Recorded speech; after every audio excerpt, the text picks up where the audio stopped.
necesidades más profundas. La necesidad es como un termómetro que registra las condiciones físicas. El gozo es como un termostato que regula las condiciones. En tiempos de dolor, de pruebas, de sufrimientos, la felicidad desaparece, se desvanece. En cambio, el gozo se intensifica en tiempos de pruebas, aunque ese gozo esté entretejido con el sufrimiento. Y por supuesto que no hay nada de malo en ser feliz o querer ser feliz. Pero la felicidad funciona mejor cuando está enraizada en el gozo. Ahora escúcheme, el gozo no depende de la felicidad y puede funcionar mucho mejor aunque no haya ninguna felicidad. Por eso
yo creo que es muy mal consejo el decirle a alguien que sufre, no se preocupe, solo sea feliz.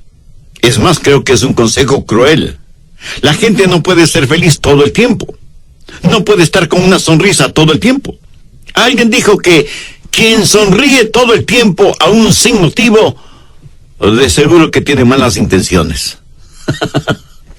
En Isaías 53:3 leemos: despreciado y desechado entre los hombres, varón de dolores, experimentado en quebranto, escondimos de él el rostro, fue menospreciado y no lo estimamos.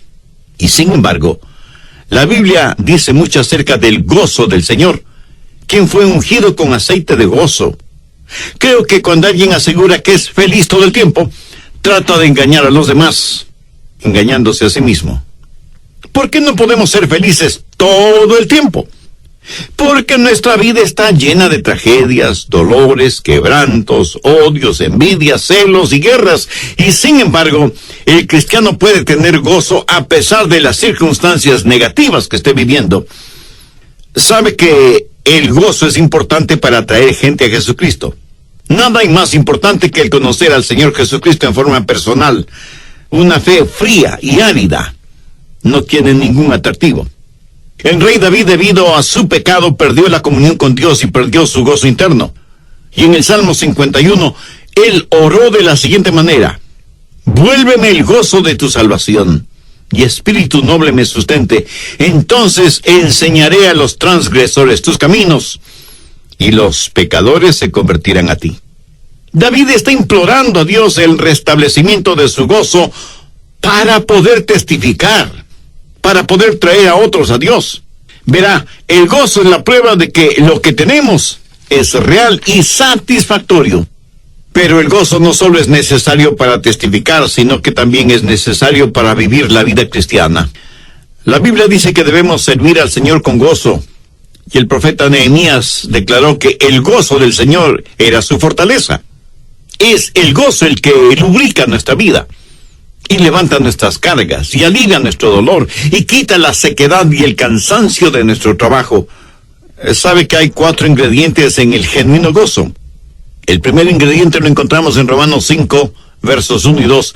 Justificados, pues, por la fe, tenemos paz para con Dios por medio de nuestro Señor Jesucristo, por quien también tenemos entrada por la fe a esta gracia en la cual estamos firmes, y nos gloriamos en la esperanza de la gloria de Dios. El primer ingrediente es tener una vida limpia.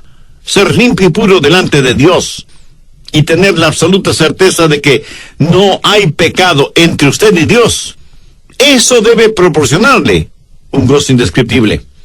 Notó las palabras en el verso 2, a esta gracia en la cual estamos firmes. El apóstol está diciendo que el gozo proviene de estar en paz con Dios, y la paz con Dios viene por la gracia de Dios, y la gracia de Dios trae justificación, y la justificación trae gozo, y el verdadero gozo es el saber que sus pecados le han sido perdonados. ¿Qué es justificación? Es un término legal, contable. Imagínese su vida. Todo lo que usted ha hecho y ha dicho está registrado en el libro de Dios. De paso, note lo que dice Mateo 12:36. Mas yo os digo que de toda palabra ociosa que hablen los hombres, de ellas darán cuenta en el día del juicio, porque por tus palabras serás justificado y por tus palabras serás condenado.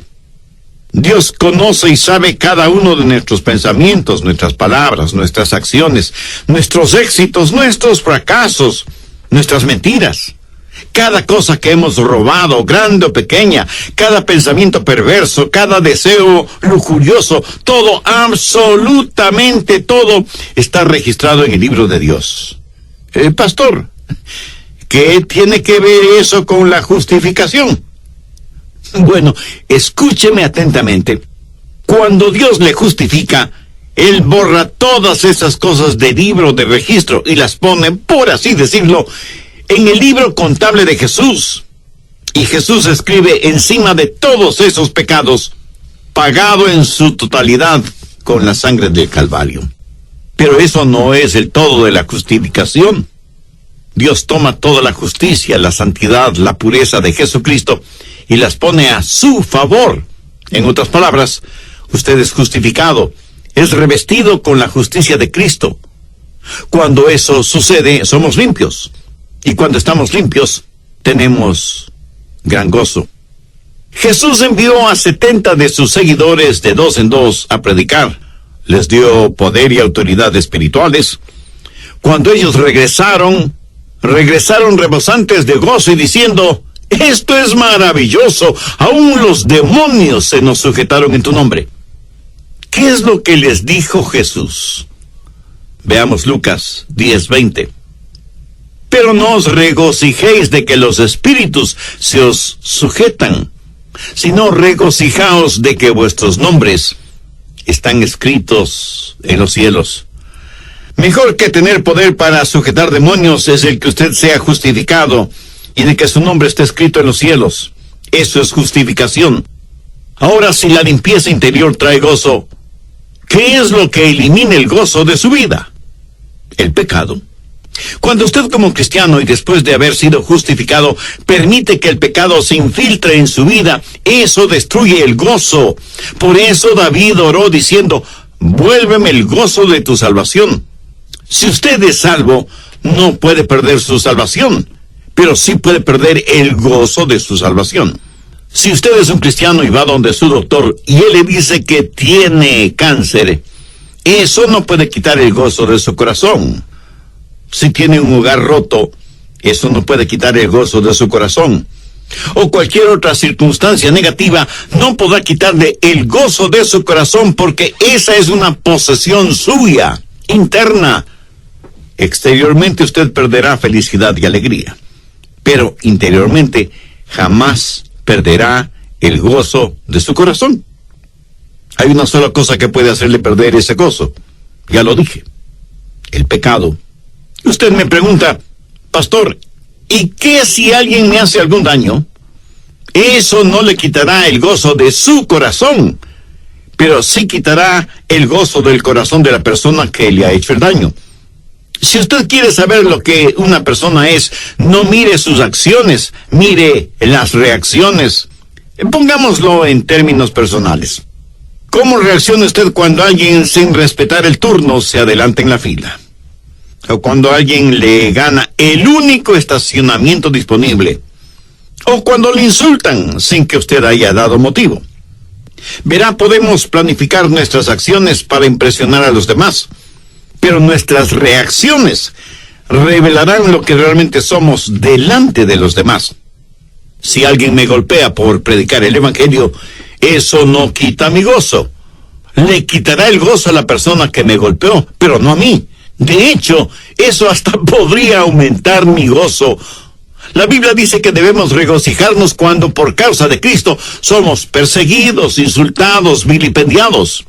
Ahora, si reacciono de acuerdo a mi naturaleza pecadora, le puedo asegurar que eso sí me quitará el gozo interno.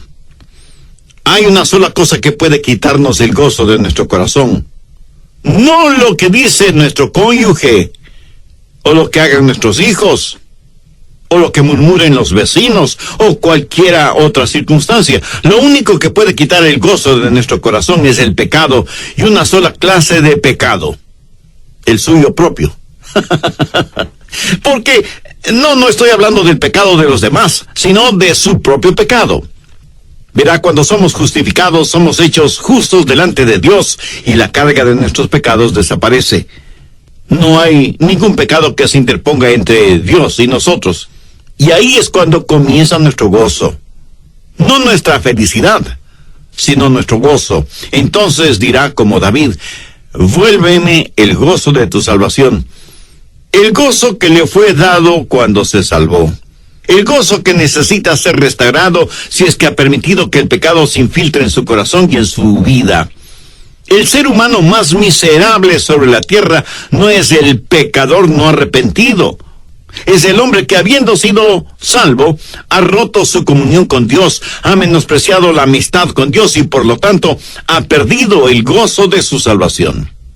Entonces, primero, la justificación significa una vida limpia y pura. Segundo, confianza.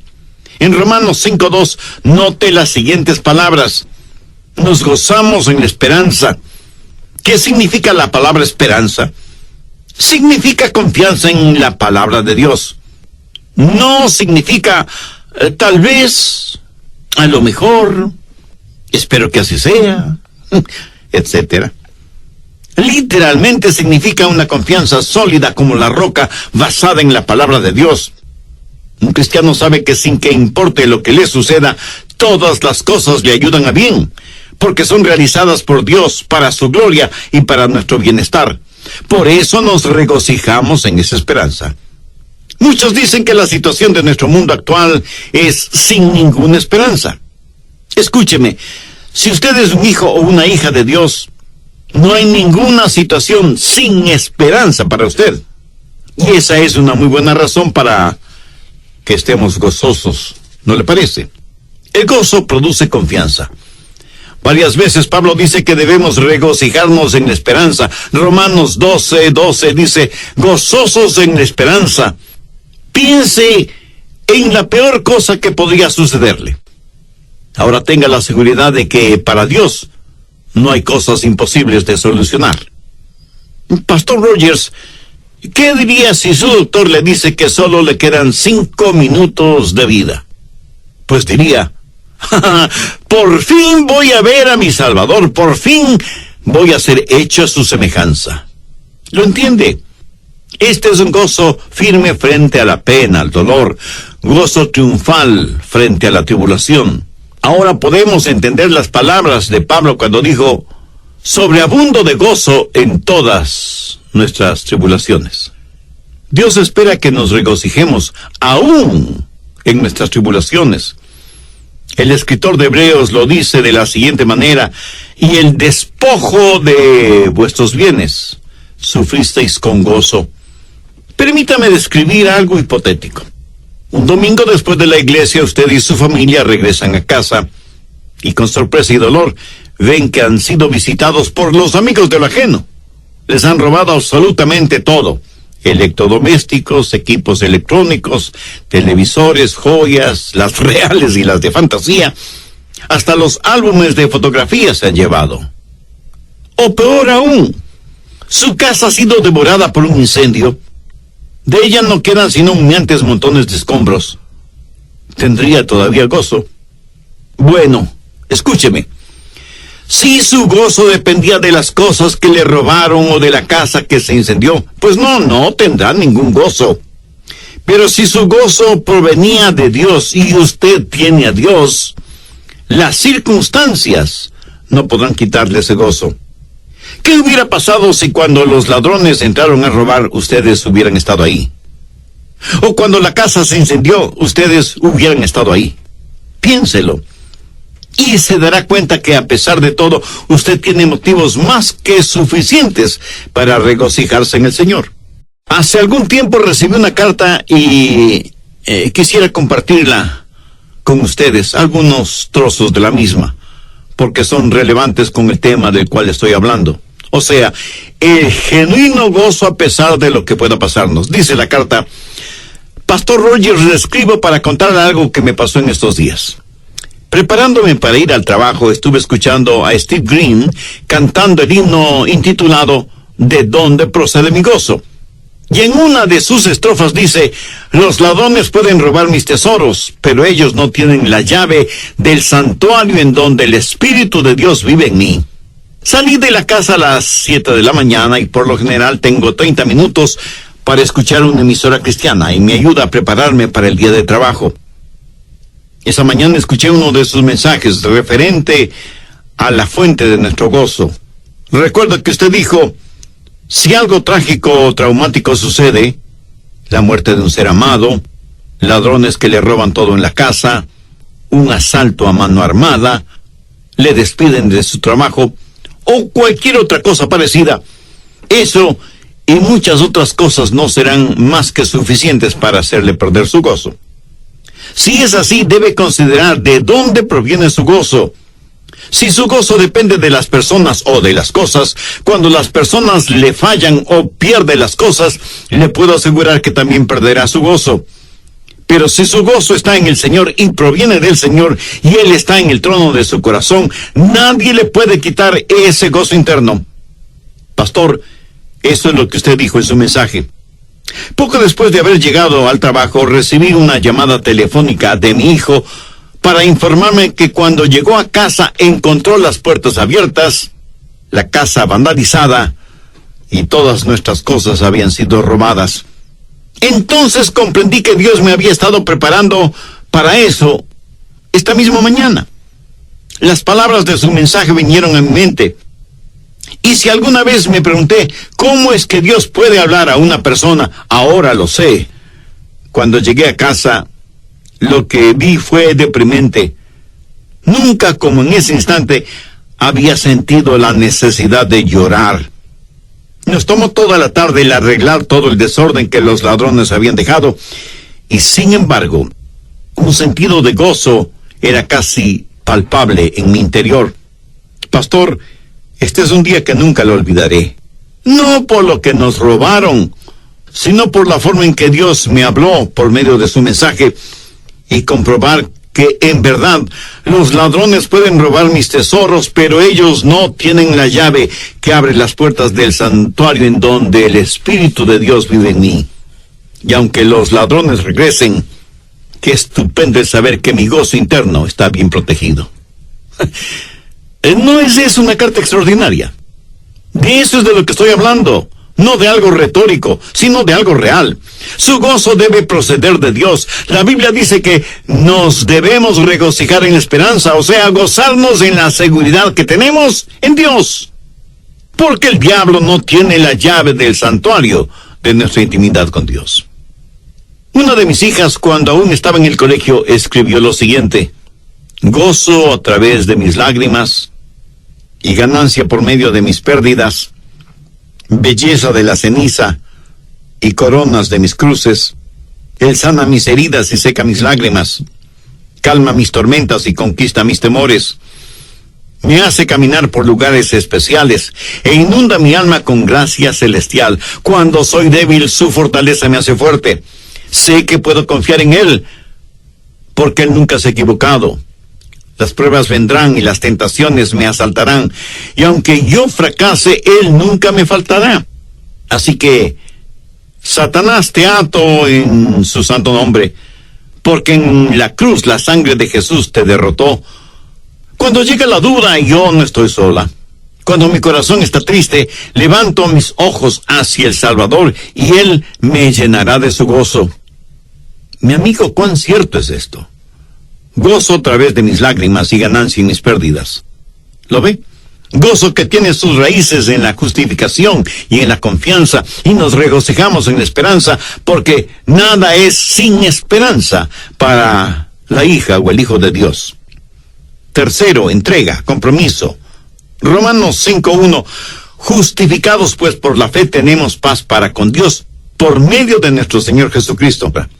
Y él escribió mucho acerca del genuino regocijo, pero no siempre tuvo ese regocijo.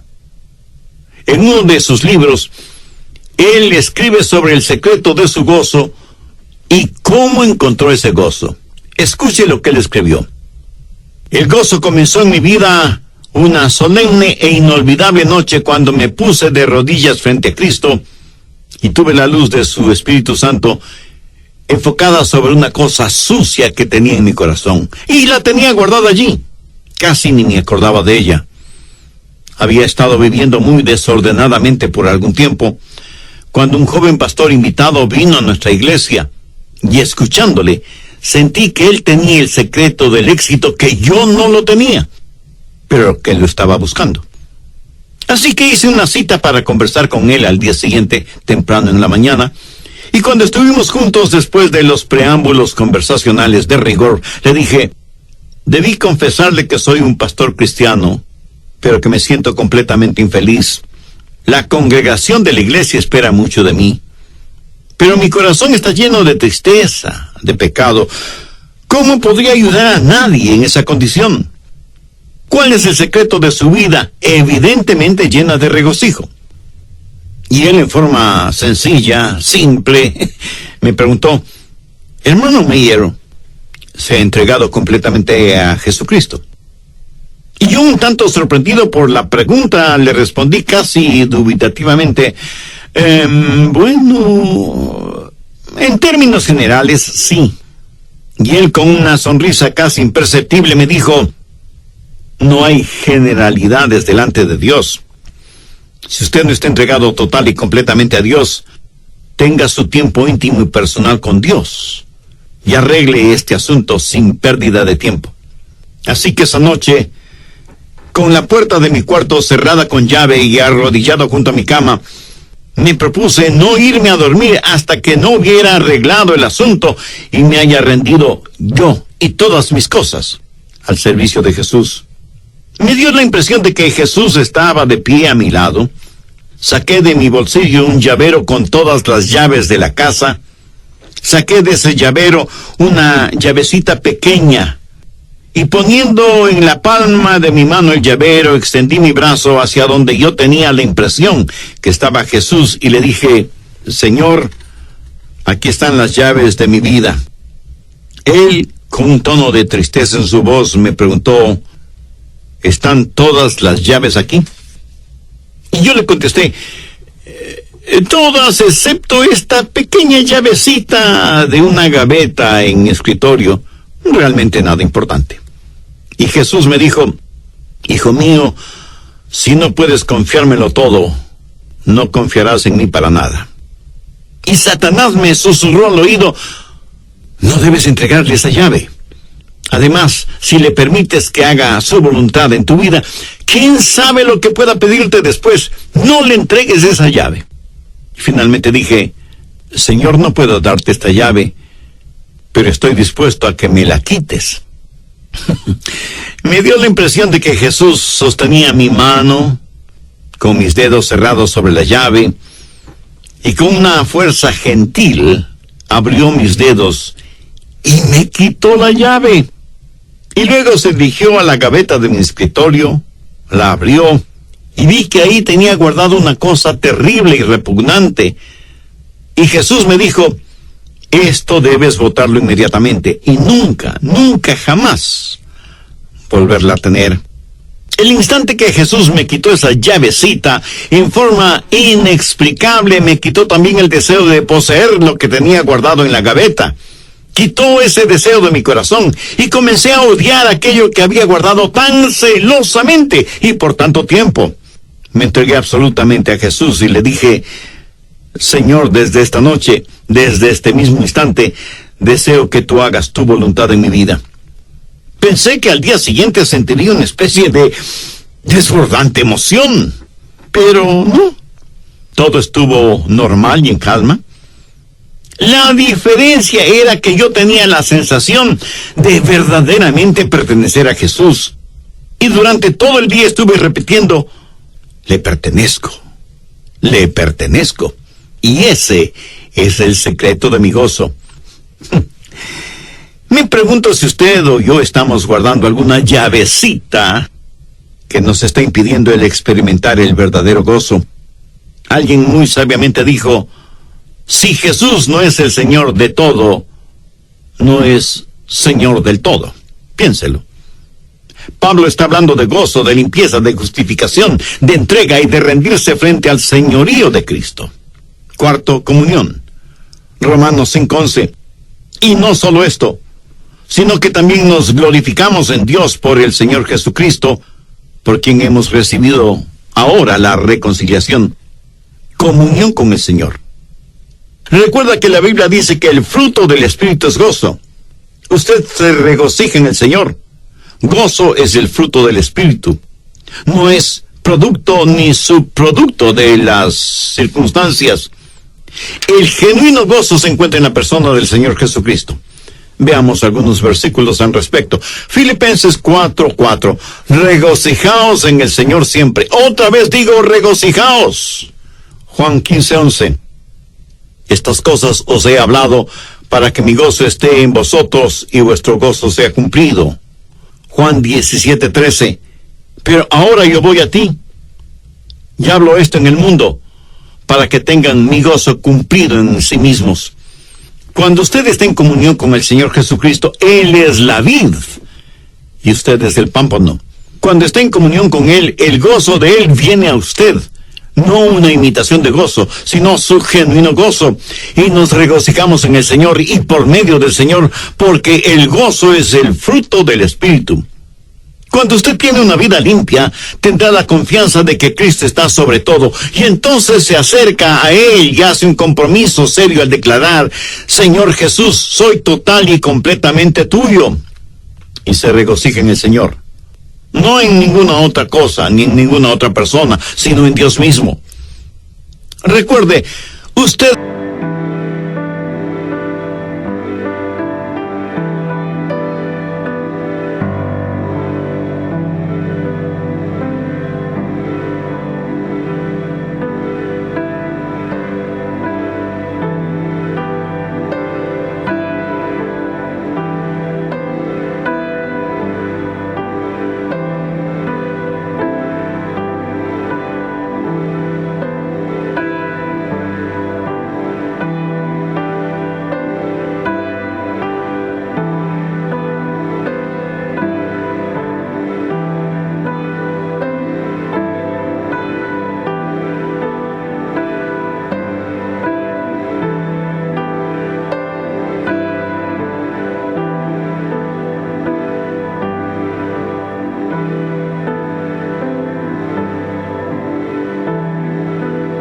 significado.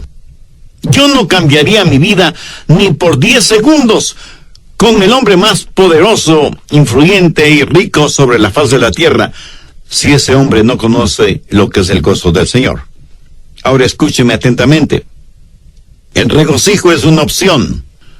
Por eso el apóstol dice, regocijaos en el Señor. O sea que no tiene que hacerlo. O la Biblia no lo presentaría como un mandamiento. El genuino gozo no es algo automático en la vida de los seres humanos, aún en la vida de los creyentes. Es una elección voluntaria que comienza el mismo instante que escogemos, que conocemos, que aceptamos a Cristo en nuestra vida. Un himno cristiano dice, con Jesús su gozo es real y cierto, tanto como un oasis lo es en el desierto. ¿Le agradece usted a Dios por el gozo interior que siente, aun cuando esté sufriendo? ¿Tiene el gozo que triunfa sobre las pruebas, que permanece cuando todo se pierde, que vence en la tribulación? Si todavía no es esa su experiencia, si todavía no le ha entregado ni el llavero grande, ni menos la llave chiquita al Señor Jesús, pero quiere hacerlo este momento, le invito para que no se quede en el intento. Este mismo instante, busque un lugar tranquilo, su cuarto, el jardín, su oficina, un lugar en donde pueda concentrar sus pensamientos en Dios. Los siguientes segundos son eternamente importantes en su vida. Sienta la presencia de Dios junto a usted. Confiese sus pecados, arrepiéntase de sus pecados, pida la gracia y misericordia de Dios y por fe acepte al Señor Jesucristo como su Salvador y Señor. Cuando Él murió y derramó su sangre en el Calvario, fue para pagar la enorme deuda de